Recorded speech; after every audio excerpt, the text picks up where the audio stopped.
नमस्कार। आज हम एक ऐसे देश के दरवाजे पर दस्तक देने वाले हैं जो सच कहूं तो पूरी दुनिया के लिए एक पहेली है। एक ऐसी जगह जिसके बारे में कहानियां तो बहुत हैं, किस्से बहुत हैं, लेकिन असलियत बहुत कम लोग जानते हैं।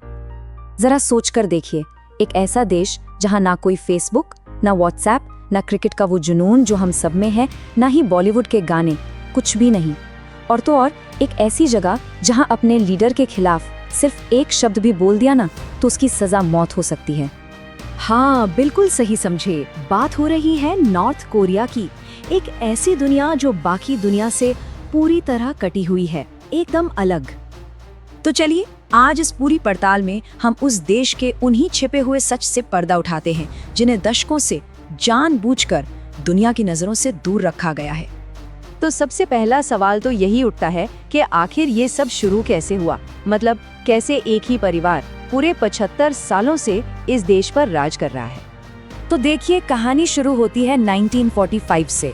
दूसरा विश्व युद्ध खत्म हुआ और कोरिया को दो हिस्सों में बांट दिया गया, नॉर्थ और साउथ। फिर 1948 में किम इल सुंग ने सोवियत संघ की मदद से नॉर्थ कोरिया की नींव रखी और बस तब से लेकर आज तक सिर्फ और सिर्फ उन्हीं का परिवार इस देश को चला रहा है। ये फर्क ना बहुत बड़ा है। जरा सोचिए, एक तरफ है भारत का लोकतंत्र जहां हर 5 साल में हम तय करते हैं कि सरकार किसकी होगी, हमारे पास चुनने का हक है। और दूसरी तरफ है नॉर्थ कोरिया की तानाशाही, जहां 75 सालों से बस एक ही परिवार की विरासत पीढ़ी दर पीढ़ी चली आ रही है।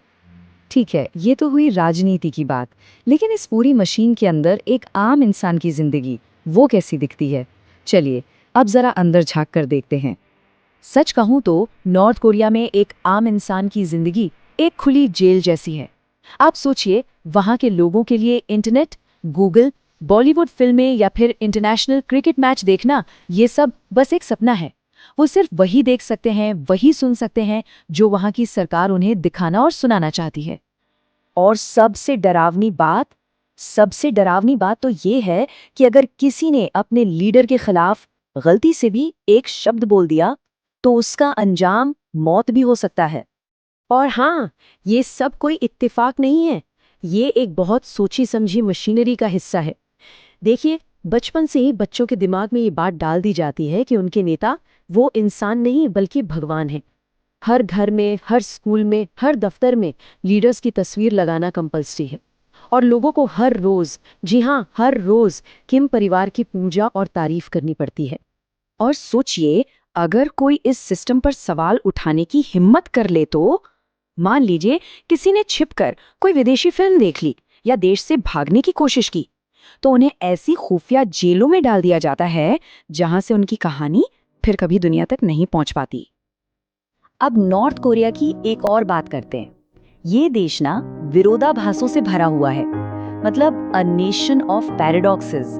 और यही चीज इसे बहुत अजीब और साथ ही बहुत खतरनाक भी बनाती है। अब जरा इस पर नजर डालिए, ये कितना अजीब है ना? एक तरफ इस देश की पूरी इकोनॉमी भारत के किसी एक बड़े शहर से भी छोटी है, लेकिन दूसरी तरफ ये देश अपनी कमाई का एक बहुत बड़ा हिस्सा अपनी सेना पर खर्च करता है, दुनिया के सबसे ज्यादा खर्च करने वाले देशों में से एक। और इसी वजह से, इसी पैराडॉक्स की वजह से ये देश इतना खतरनाक है। सोचिए, इतनी कमजोर अर्थव्यवस्था, लेकिन फिर भी ये अपने सारे रिसोर्सेज, सारे पैसे न्यूक्लियर वेपन्स और मिसाइल टेस्ट में लगा देता है।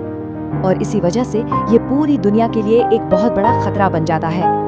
पता है, नॉर्थ कोरिया की ये कहानी हमें हमारी अपनी आजादी के बारे में भी बहुत कुछ सिखाती है। ये बिल्कुल एक आईने की तरह है जो हमें हमारी अपनी तस्वीर दिखाता है। सोचिए, भारत में हम सरकार की खुलकर आलोचना कर सकते हैं, त्योहारों में, क्रिकेट मैचों में जी भरकर चिल्लाते हैं, जश्न मनाते हैं, और हमारी जिंदगी में हर मोड़ पर चॉइसेस हैं, विकल्प हैं। ये सब हमारी रोज की जिंदगी का हिस्सा है ना? और दूसरी तरफ नॉर्थ कोरिया में, वहाँ एक जबरदस्ती की खामोशी है। लिखी हुई स्क्रिप्ट पर तालियां बजवाई जाती हैं और लोगों के पास अपनी जिंदगी को अपनी मर्जी से जीने का कोई विकल्प नहीं है। और यही वो पल है जब एहसास होता है कि हमारी आज़ादी, ये जो हमारा इंटरनेट है, हमारा वोट देने का हक है, हमारी अपनी आवाज़ है, शायद यही हमारी सबसे कीमती दौलत है। तो ये सब जानने के बाद मन में बस एक ही सवाल घूमता है, क्या नॉर्थ कोरिया के लोग कभी अपनी आज़ादी का सूरज देख पाएंगे? ये एक ऐसा सवाल है जिसका जवाब शायद सिर्फ आने वाला वक्त ही दे सकता है।